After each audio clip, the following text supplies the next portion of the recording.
എന്നൊക്കെ ഹൈദരാബാദും കൊൽക്കത്തയും തമ്മിൽ ഏറ്റുമുട്ടിയിട്ടുണ്ടോ അന്നൊക്കെ അതിഗംഭീരമായ മത്സരമാണ് ക്രിക്കറ്റ് ആരാധകർക്ക് സമ്മാനിച്ചിട്ടുള്ളത്. അക്ഷരാർത്ഥത്തിൽ അതുതന്നെ ആരാധകർക്ക് ലഭിച്ചിരിക്കുകയാണ്.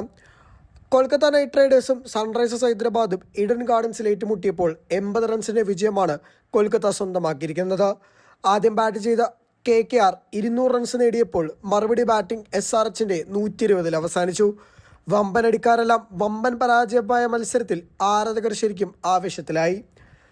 ടോസ് ലഭിച്ച് ആദ്യം ബൗൾ ചെയ്യാനുള്ള പാറ്റ് കമ്മിൻസിന്റെ തീരുമാനം ശരിവെക്കുന്ന രീതിയിൽ തുടങ്ങാൻ സാധിച്ചെങ്കിലും അജിങ്ക്യ രഹാനെ, അങ്കുഷ് രഘുവംശി, വെങ്കടേഷ് അയ്യർ എന്നിവരുടെ പ്രകടനമാണ് കൊൽക്കത്തയ്ക്ക് മികച്ച ടോട്ടൽ സമ്മാനിച്ചത്.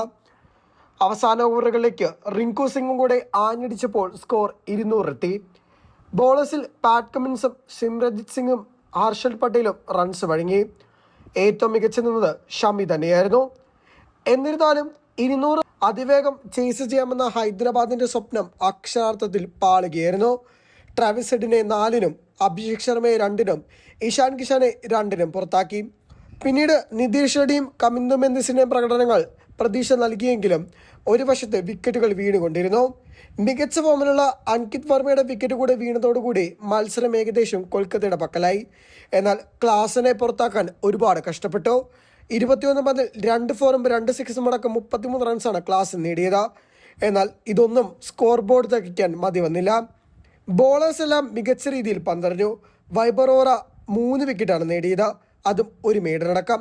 ഹർഷിത് റാണ 1-ഉം വരുൺ ചക്രവർത്തി 3-ഉം ആൻഡ്രെ റസൽ 2-ഉം സുനിൽ നരേൻ 1 വിക്കറ്റും നേടി.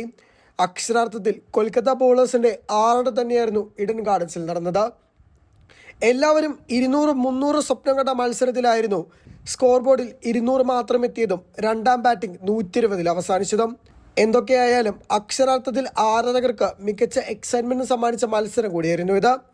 കഴിഞ്ഞ IPL ഫൈനലിന്റെ തനി ആവർത്തനം എന്ന് വേണമെങ്കിൽ പറയാം. ഹൈദരാബാദ് പകരം വീട്ടാമെന്ന് വിചാരിച്ചെങ്കിലും അത് നടക്കാതെ പോയ കാഴ്ചയാണ് കണ്ടത്. ഇപ്പോൾ 4 മത്സരങ്ങളിൽ നിന്ന് 1 ജയവുമായി 3 തോൽവിയോടുകൂടി 10ാം സ്ഥാനത്താണ് സൺറൈസേഴ്സ് ഹൈദരാബാദ്. കൊൽക്കത്തയാകട്ടെ 4 കളികളിൽ നിന്ന് 2 ജയവും 2 തോൽവിയുമായി 5ാം സ്ഥാനത്തേക്ക് കയറി. മാത്രമല്ല മികച്ച റൺ റേറ്റും കൊൽക്കത്ത സ്വന്തമാക്കി. സൺറൈസേഴ്സ് ഹൈദരാബാദിന് -1.612 റൺ റേറ്റ്. ടൂർണമെൻറ്റ് പുരോഗമിക്കുന്നതോറും റൺ റേറ്റിൽ മികച്ച രീതിയിൽ പിന്നോട്ട് ഹൈദരാബാദ് പോവുകയും ചെയ്തു.